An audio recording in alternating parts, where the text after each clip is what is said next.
A YouTube upload. Where the hell do I get off doing a YouTube upload after 4 months? Yes, 4 months of exile. That's gotta be a record for recent me. It's not my all-time record, but I think 4 months is a fairly recent record if we're counting from the mid-2000s onwards. So I'm kind of proud of that.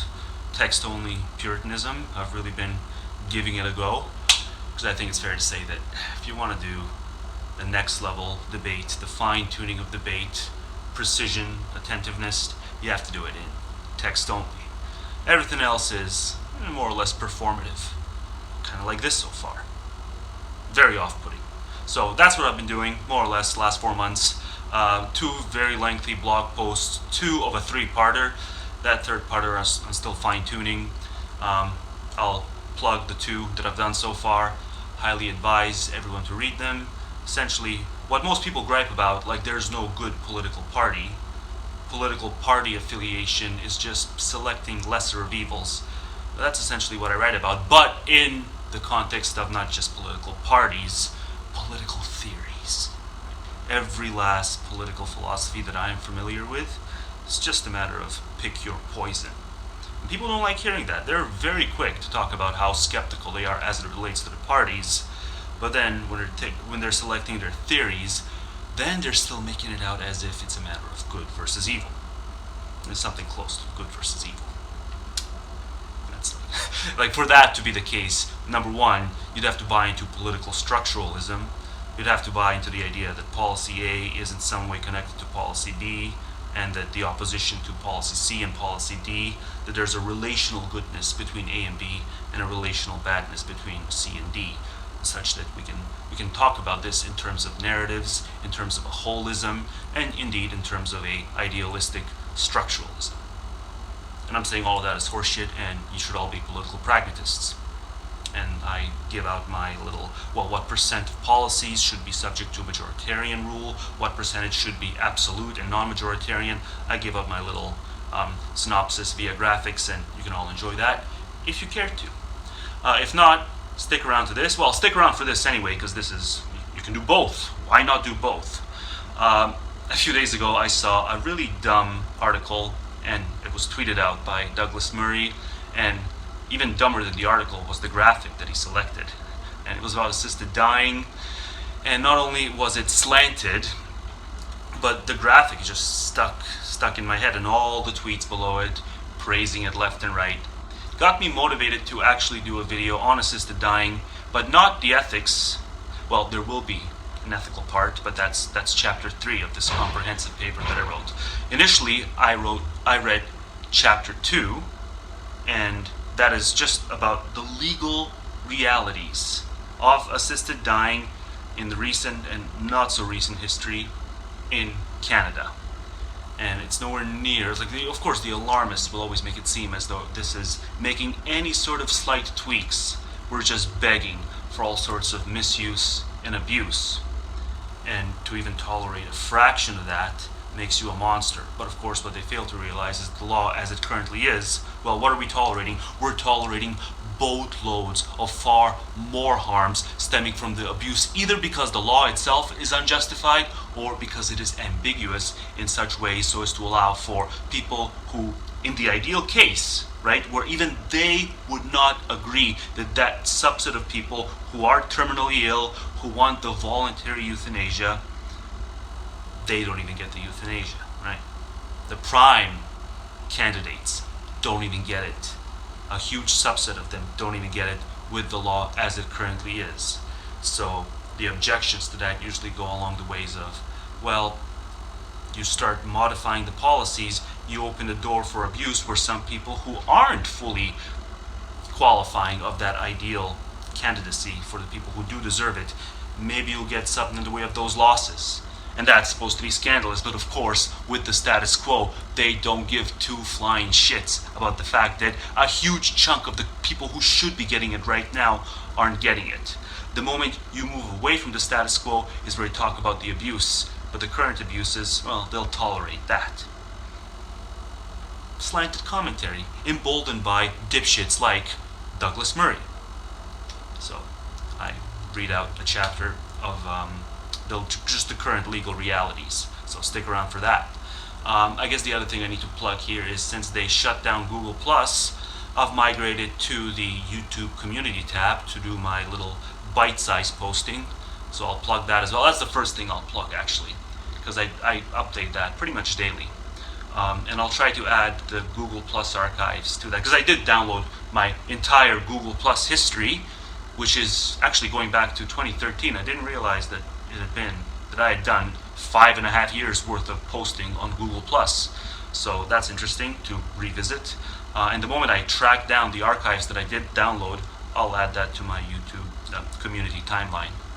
Now, I just can't find it. I downloaded it and I opened it once, but then following a Windows reboot that was forced on me, I can't find it now. So, but yeah, right now, if you want to see what I'm up to on a day-to-day basis, it'll be that YouTube community tab where I either link to the stupid articles that I hate read, or I link something that's fantastic and I throw in my own little 2 cents underneath. Very nifty tool, actually. I may not even need to migrate to another place in replacement of Google Plus. This may suffice. All right, well, I think that's it. On with the stuff that I've already recorded. Interesting, looking back at this little intro I recorded, brought up 2 things essentially. The post where I'm talking about how no one should be a political structuralist, and talking about end-of-life decision-making. And it seems like they are distinct, and I plug them separately, but actually they tie into each other quite easily. Because look at an issue like end-of-life decision-making. This should be, all the stuff that's at stake on this policy alone, this should be a make or break policy. If there was ever a wedge issue, this should be a wedge issue. And yet, look at all the issues on YouTube that are being pushed, that are being presented as the issues to be concerned with. Now, if you took your political prioritization projects from the sort of wars that are on YouTube, or even in the press when you really look at it, end-of-life decision-making would stack at the bottom, if it would even register that much. So it's just a prime example that even if one theory is more friendly to something you really care about than another theory, all things considered, odds are it's not going to rank it as a high enough priority. So we shouldn't just look at how, as a matter of overall issues, one theory stacks up against another, but we should look at it in terms of priority weightings. And there, every theory scores dismally, and it's not just they have trivial amounts of baggage, they have unforgivable levels of baggage. So this will be another essay style video, except it's not really an essay, it is a comprehensive paper, the most comprehensive paper I've read on assisted dying, specifically assisted dying in Canada. It's not exactly new, it's a few years old, but everything is still applicable. There have been no changes in law since it's been published. Nothing major, in Canada anyway. Don't really keep up with the whole world, but it doesn't matter anyway, because I'm talking about Canada here. And I've been motivated to do this because I saw a stream of stupid tweets in relation to assisted dying a few days ago, so it got me interested in this subject again. I've neglected the subject for a bit too long, and it's probably one of the most worthwhile subjects you can devote a comprehensive paper to. So, before I get into everything, there's 5 chapters. I'm only going to read 2 of the 5 because, well, it's long enough as it is with the 2 chapters, and I may even split the 1 chapter per video because I don't want this to be insanely long. So it says Chapter 1 reviews what is known about end-of-life care and opinions about assisted dying in Canada. Chapter 2 reviews the legal status quo in Canada with regard to various forms of assisted death. Chapter 3 reviews ethical issues pertaining to assisted death. The analysis is grounded in core values central to Canada's constitutional order. Chapter 4 reviews the experiences had on a number of jurisdictions that have decriminalized or recently reviewed assisted dying in some shape or form. Chapter 5 provides recommendations with regard to the provision of palliative care in Canada, as well as recommendations for reform with respect to the various forms of assisted death covered in this document. So, Then there's the table of contents. But before I get into the chapter I'm going to read, which is chapter 2 first, followed by chapter 3. Terminology section, that's what I was looking for. It's so hard. The paper's so long, it's so hard to find the bits I need for my little preliminary remarks. So it writes, it is particularly important to define the terms employed in discussions about assisted death. Frequently, people discuss these issues at cross purposes, using the same term to describe different practices or using different terms to describe the same practice. This often leads to unnecessary and unproductive confusion and conflict. As there are by necessity no objectively true definitions of the terms needed to discuss assisted death, the panel stipulates the following definitions for the purposes of this report. Term: withholding of potentially life-sustaining treatment is defined as the failure to start a treatment that has the potential to sustain a person's life. An example is not providing cardiopulmonary resuscitation to a person having a cardiac arrest. Another term is, quote, withdrawal of potentially life-sustaining treatment, and that's defined as stopping treatment that has the potential to sustain a person's life. An example is the removal of a ventilator from a patient with a devastatingly severe head injury after a motorcycle accident with no prospect of improvement. Another term they have here is a crucial one, actually. It's advance directives. And that's defined as the directions given by a competent individual concerning what and or how and or by whom decisions should be made in the event that at some time in the future the individual becomes incompetent to make healthcare decisions. An example is a woman who has signed a document that states that should she fall into a persistent vegetative state, she does not wish to receive artificial hydration or nutrition. Or, as another example, a man who has signed a document that states that when he is incompetent, he wishes his wife to make all healthcare decisions on his behalf. There are two kinds of advance directives: instruction directives, which establish what and or how healthcare decisions are to be made, and proxy directives, which establish who is to make healthcare decisions. Another term they have is potentially life-shortening symptom relief, and they define that as suffering control medication given in amounts that may, but are not certain to, shorten a person's life.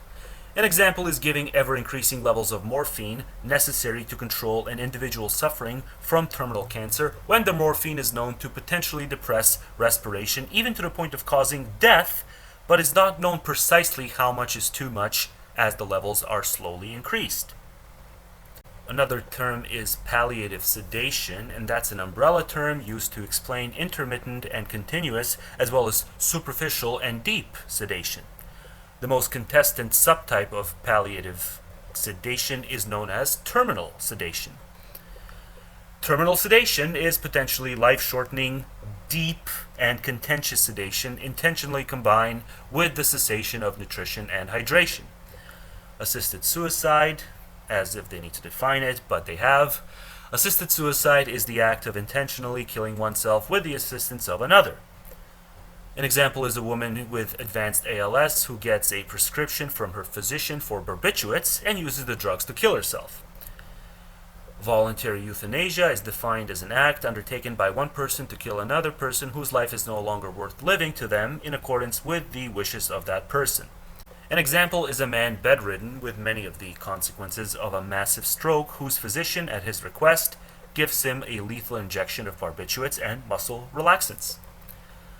Unilateral is defined as meaning without the knowledge of, or less commonly against the wishes of, the patient or patient's substitute decision maker. An example is a physician who writes a do not resuscitate order on a patient's chart without consulting the patient or the patient's substitute decision maker. Competent is defined as capable of understanding and appreciating the relevant information and the nature and consequences of the decision to be made. It is important to note that competence is decision and time and place specific, and that individuals may be competent for one decision, such as what to eat and drink, and not another, such as whether to refuse surgery, and may be competent one day and not the next. Voluntary is defined as in accordance with the wishes expressed by a competent person or through a valid advance directive. Non-voluntary means without the knowledge of the wishes expressed by a competent person or through a valid advance directive. Involuntary means against the wishes expressed by a competent person or through a valid advance directive. And then finally, assisted dying is an umbrella term used to describe the full spectrum of conduct defined above that contributes to the death of an individual. Alright, let's do Chapter 2 now that those terms are out of the way. Chapter 2, the legal landscape. This chapter provides an overview of end-of-life law in Canada. As with previous chapter, and given the interplay between categories of assisted dying, the panel recognizes the need to review the full spectrum of end-of-life care.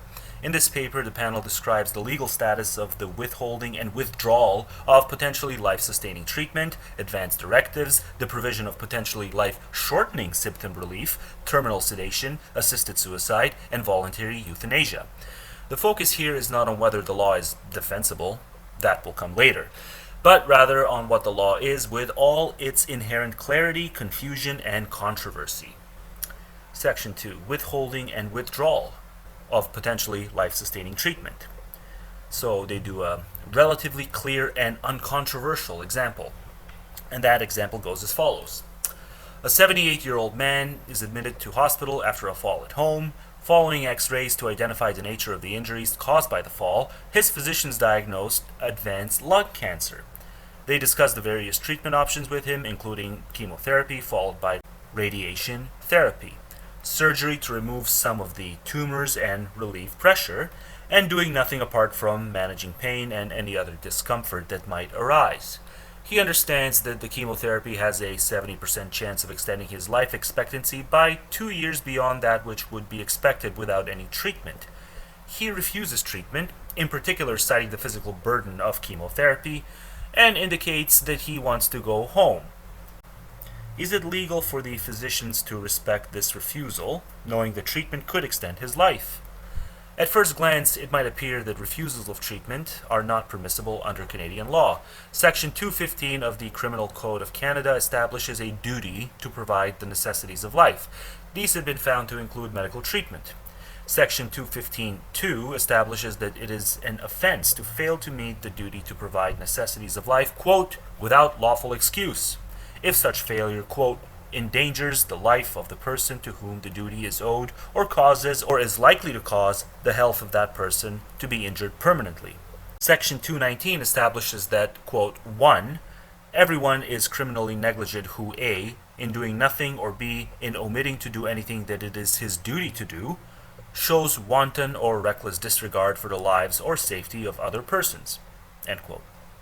Withholding or withdrawal of potentially life-sustaining treatment while showing wanton or reckless disregard for the life or safety of the person for whom treatment is being withheld or withdrawn could, therefore, constitute criminal negligence. However, these sections of the Criminal Code must be read in light of the Supreme Court of Canada's statements about a common law right to refuse treatment. For example, quote, Canadian courts have recognized the common law right of patients to refuse consent to medical treatment or to demand that treatment, once commenced, be withdrawn or discontinued.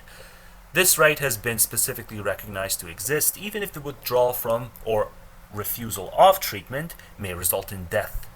The Supreme Court of Canada's position is grounded in a deep commitment to the value of autonomy and the consequential belief that competent individuals should be free to chart their own course and their wishes should be respected, with a few exceptions, such as where this would cause harm to others. Given that conduct consistent with the common law right set out above would probably not be found to constitute wanton or reckless disregard for the lives or safety of others, assuming the conduct is not negligent in some other way and might be found to constitute, quote, lawful excuse, it can be concluded that, under Canadian law, healthcare professionals must respect refusals of treatment from competent adults. Another example, quote, a 4-year-old girl is taken to hospital following a car accident. She has massive internal bleeding and has sustained severe head trauma. The healthcare team stabilizes her and she is admitted to the ICU on a ventilator. She is treated for a period of time but ultimately diagnosed as being in a persistent vegetative state. While she is no longer on a ventilator, she requires artificial hydration and nutrition. Her parents come to the healthcare team and ask that all treatment, including the hydration and nutrition, be stopped? Is it legal for the team to do so? Canadian courts and statutes have also clarified that healthcare professionals must respect refusals made on behalf of incompetent persons without valid instruction directives by their legally authorized substitute decision makers. Substitute decision makers are charged with making decisions according to prior competent wishes or, where applicable wishes are or could not be known, according to what the substitute decision maker believes to be in the person's best interests. Respecting refusals based on the former standard is grounded in the commitment to the value of autonomy, understood as including bodily integrity, described above. Respecting refusals based on the latter standard is grounded in the belief that it can be in a person's best interest to be allowed to die. It must also be noted that the law draws no distinction between withholding and withdrawal, nor does it treat artificial hydration and nutrition any differently than other technological or pharmaceutical interventions. For example, mechanical ventilation or antibiotics. It does not restrict refusals to situations involving terminal illness or imminent death. It can therefore be concluded that there is considerable clarity and very little controversy concerning the law as it relates to withholding and withdrawal of potentially life-sustaining treatment from competent adults or on behalf of incompetent persons without valid advance directives by their legally authorized substitute decision makers. Healthcare providers must respect valid refusals. Despite this, there remains some confusion. Not all healthcare providers or members of the public understand their legal rights and responsibilities. As a result, as mentioned in the preceding chapter, it is possible that some legally valid refusals of treatment are not being respected and that potentially scarce medical resources are being wasted on care not consented to by patients or their legally authorized substitute decision makers. Here we have another example. Quote, a 64-year-old woman goes to her family doctor and presents him with a carefully drafted document setting out which treatment she would like to receive or not at a point in the future when she is no longer competent to make decisions on her own behalf. For example, she states that if she were to be in a persistent vegetative state, she would not want antibiotics for infection or artificial hydration or nutrition. She asks him whether he will be willing and legally able to respect her wishes. Some courts embraced advance directives even before advance directives legislation was passed. For example, the Ontario Court of Appeal has held that, quote, a patient, in anticipation of circumstances wherein he or she may be unconscious or otherwise incapacitated and thus unable to contemporaneously express his or her wishes about a particular form of medical treatment, may specify in advance his or her refusal to consent to the proposed treatment. A doctor is not free to disregard such advance instructions, even in an emergency. The patient's right to forego treatment in the absence of some overriding societal interest is paramount to the doctor's obligation to provide medical care. This right must be honored, even though the treatment may be beneficial or necessary to preserve the patient's life or health, and regardless of how ill-advised the patient's decision may appear to others. Furthermore, the statutes require respect for one or both of instruction and proxy directives in almost all jurisdictions. There is, however, some variation across jurisdictions. For example, some jurisdictions do not allow minors to complete advance directives while others do. Nonetheless, the core principle that the prior expressed wishes of previously competent adults should be respected when it comes to end-of-life decision-making is consistent across the jurisdictions. Thus, it can be concluded that the law here is relatively clear. That said, there have certainly been difficulties with implementation. Many people have not completed advance directives, have completed directives that do not provide clear direction, or have appointed proxies who are unlikely to actually know their past wishes. These issues have been canvassed in Chapter 1 and so will not be repeated here. It is worth noting that there has been debate, particularly in the philosophical literature, about the legitimacy of the core principle behind requiring respect for advance directives. There has been some rejection of the notion that an individual should be able to direct what happens to them once they become incompetent. However, the legal status of advance directives has not been the subject of significant calls for reform, so the panel has determined the legal status of advance directives to be relatively clear and uncontroversial. B. Less clear and more controversial. Quote, a 15-year-old girl is dying of leukemia. She refuses further blood transfusions after 3 unsuccessful and grueling rounds of chemotherapy. If she is able to understand and appreciate the nature and consequences of her decision, as well as the alternatives available to her, is it legal for her refusal to be respected? Must her decision be respected? A 15-year-old girl who has been quadriplegic for 5 years refuses antibiotics for a simple pneumonia. If she is able to understand and appreciate the nature and consequences of the decision she is making and the alternatives available to her, is it legal to respect her refusal? Must her refusal be respected? There remains uncertainty and controversy within Canadian law regarding withholding and withdrawal of potentially life-sustaining treatment from mature minors. Mature minors are those who, while under the age of majority, are able to understand and appreciate the nature and consequences of a decision to refuse potentially life-sustaining treatment. If such a minor refuses such treatment, must the patient's refusal be respected, or only when others see his or her decision as being in his or her best interests? To answer these questions, a number of sources must be consulted. These include the common law mature minor rule, the court's overall jurisdiction to protect the vulnerable, provincial/territorial child and family services legislation, provincial/territorial consent legislation, and the Canadian Charter of Rights and Freedoms. There are also prior cases interpreting these various sources of legal authority. A review of these authorities suggests that it is legally permissible, if not required, to respect the refusal in the first case. This position, like that of withholding or withdrawal from adults, is grounded in a commitment to autonomy and the view that autonomy does not directly correlate with age, and for some, that this decision is in her best interests. In contrast, whether it is legally permissible or required to respect the refusal in the second case is much less clear. The level of confusion depends in part on the province or territory, as some have legislation and case law and some do not. A recent Supreme Court of Canada decision on mature minors has revealed some of the confusion resulting from conflicting decisions by provincial courts of appeal. It is now clear that, in some circumstances, mature minors' refusals may be overridden.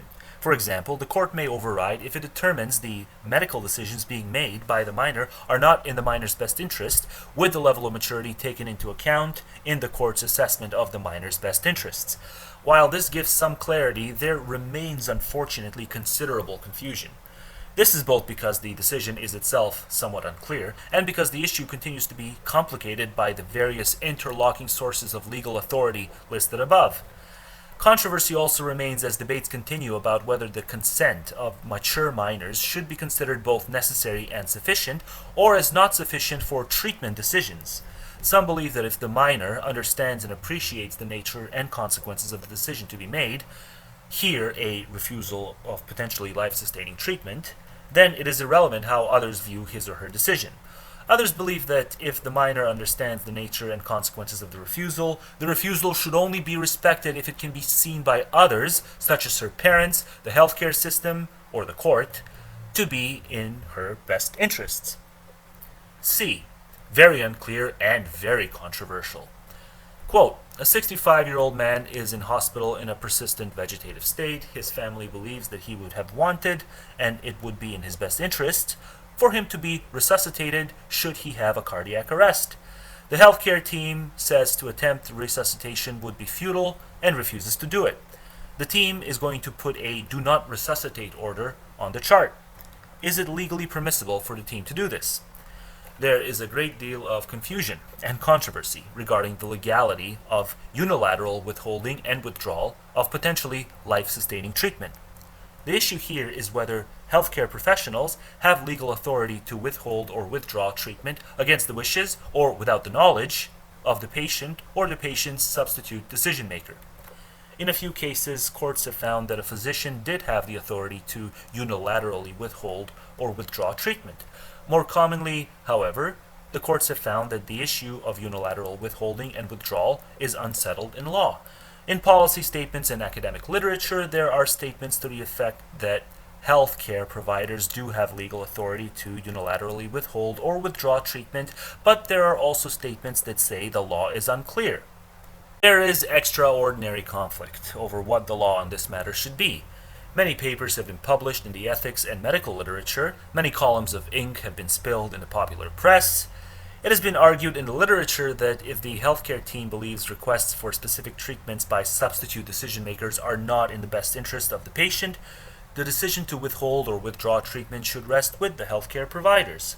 Others maintain the decision should rest with the substitute decision makers, or that conflicts between the healthcare team and the substitute decision makers should be resolved by society, through the courts or some form of specialized tribunals. Statements from the courts or the legislatures will be needed to resolve the confusion and controversy in this area. 3. Potentially life-shortening symptom relief. A. Somewhat clear and relatively uncontroversial. Quote, a 75-year-old man is dying of stomach cancer. He is suffering greatly despite being on morphine for a week. His daughter asks the doctor to increase the morphine, the frequency and dosage of the morphine. The physician explains that he cannot be sure that such an increase will not in fact shorten her father's life because the potential for depression of her father's respiration. The man's daughter begs the doctor to increase the morphine anyway, saying that she cannot bear to see her father suffering like this and that she knows from conversations with her father that he would have chosen the risk of earlier death over ongoing pain had he been competent. The question here is whether someone who provides potentially life-shortening symptom relief could be convicted under the criminal code with criminal negligence causing death, for example, culpable homicide. No case that is directly on point has reached the Supreme Court of Canada. However, there are some relevant comments to be found in the assisted suicide case involving Sue Rodriguez, Canada's most famous assisted suicide case, about which more will be said later in a section of this chapter.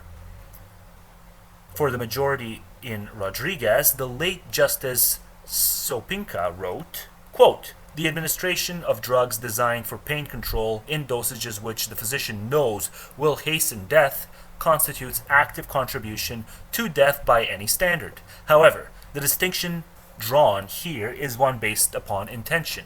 In the case of palliative care, the intention is to ease pain, which has the effect of hastening death, while in the case of assisted suicide, the intention is undeniably to cause death. In my view, distinctions based upon intent are important and in fact form the basis of our criminal law.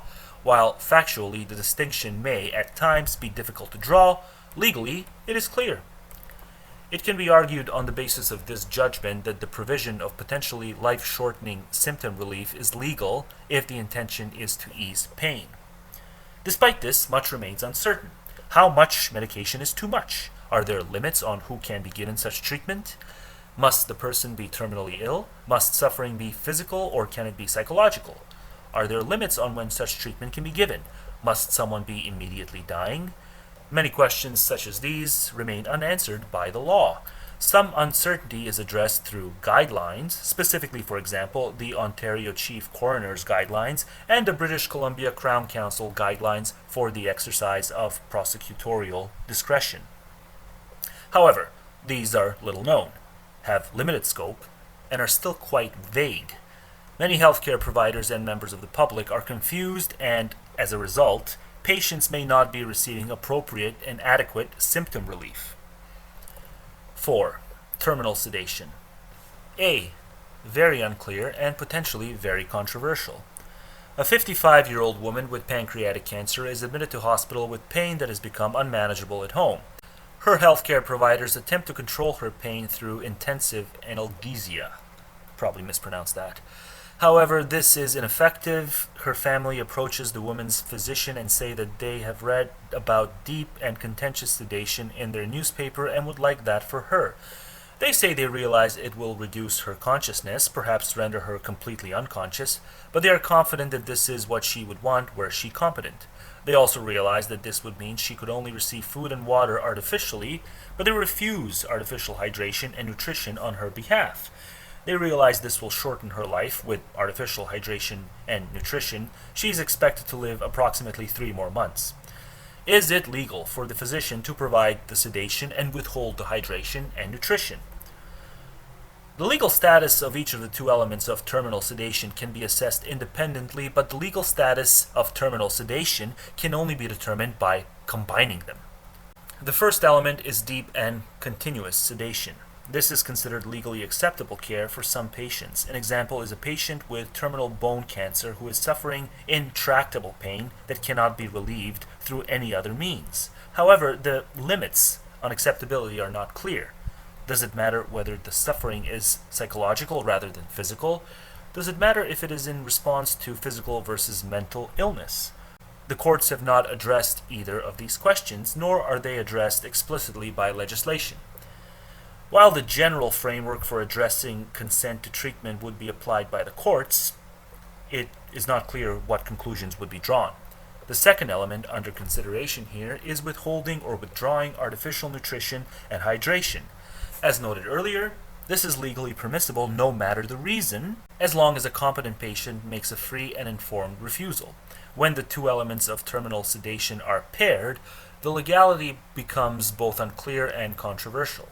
To put a very fine point on it, could a physician legally respect a free and informed request from a competent person who is not imminently dying, but rather has a bipolar disorder and believes that death would be preferable to living with her condition, for deep and continuous sedation in order to create the physical need for artificial hydration and nutrition, and a refusal of artificial hydration and nutrition, thus ensuring that she will die within 1 to 2 weeks?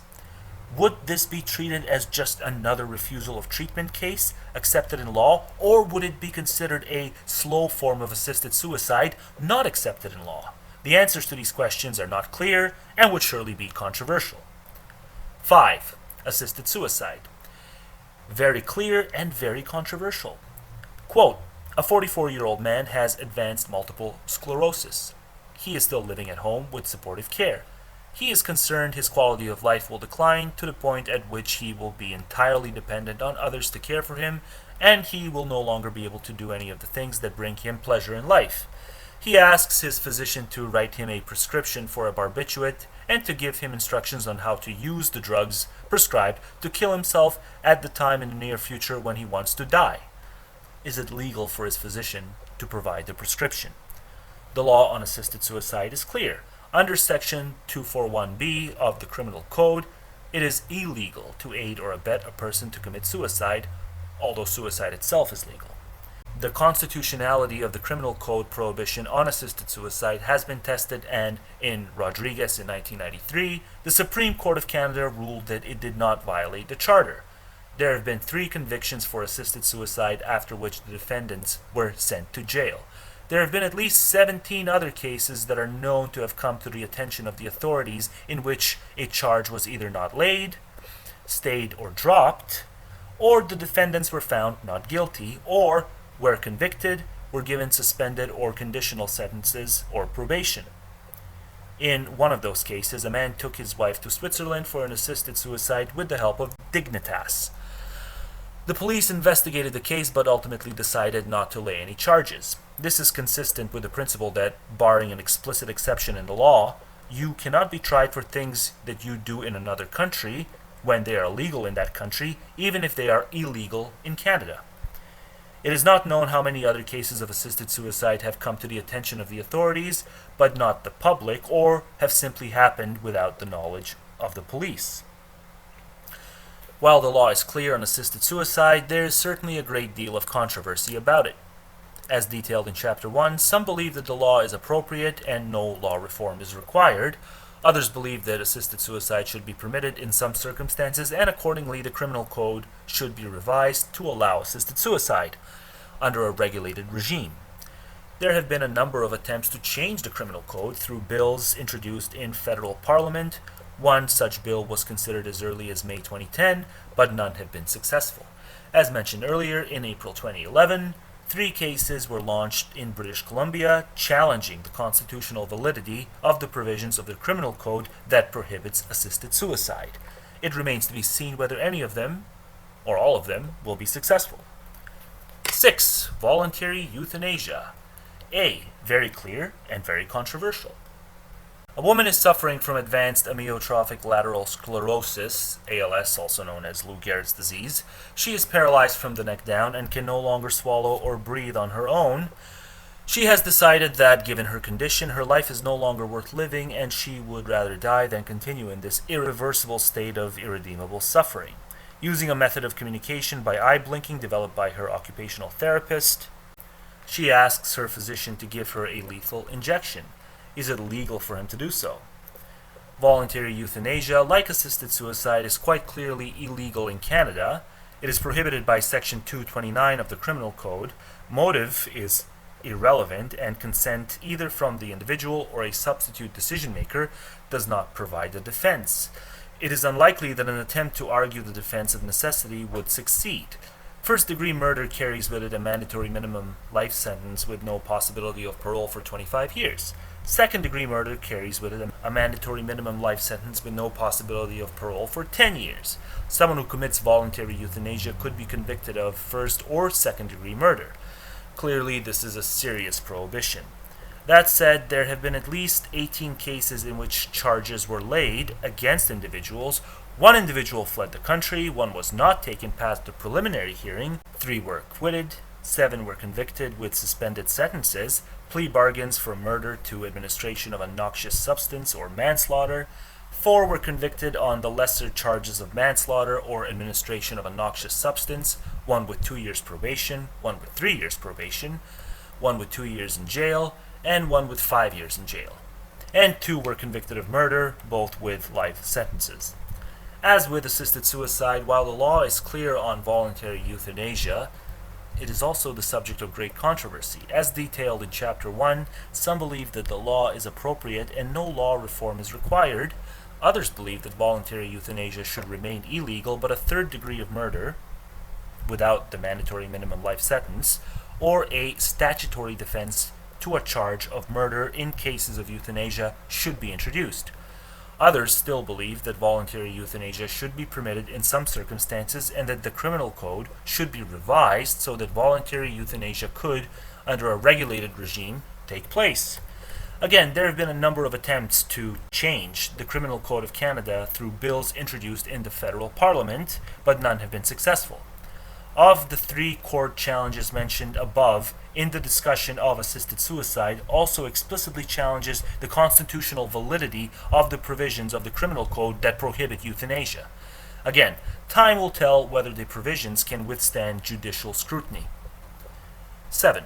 Conclusions. It can be concluded that the legal status of some forms of conduct is clear, such as withholding and withdrawal of potentially life-sustaining treatment at the request of competent adults, assisted suicide, and voluntary euthanasia.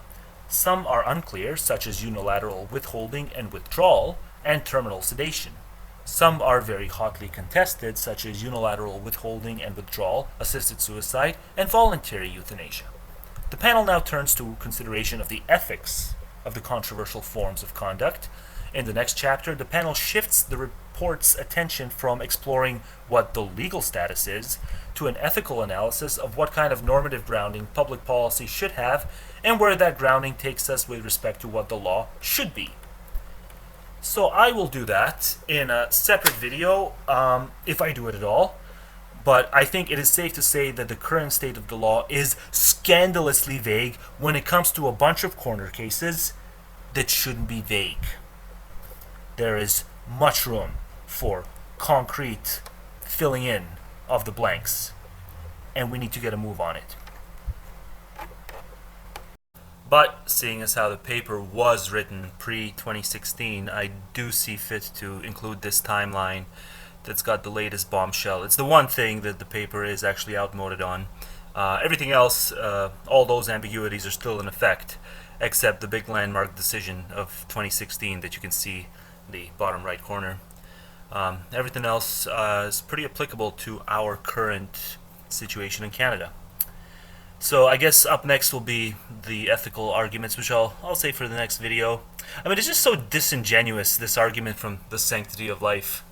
If Douglas Murray and the people who applaud him on this issue, if any of them genuinely believed that the preciousness of and the continuation of human life could not be traded off against any other type of concern, there's at least 500 other policies that all those people should be pushing to reform, and they should be doing it ASAP.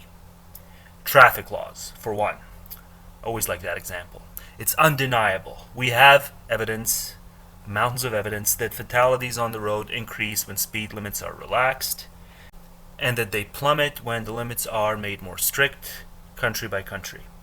I've not seen a country that is contrary to this trend. So whether you measure it annually or in some other way, those are the trends. But we say no. We say countless nuisances are too high a price to pay for insufferably slow-paced speed limits. Or forget countless nuisances, even a moderately larger number of things that are somewhat worse than nuisances, even that's too much to ask of all responsible drivers. So people say no.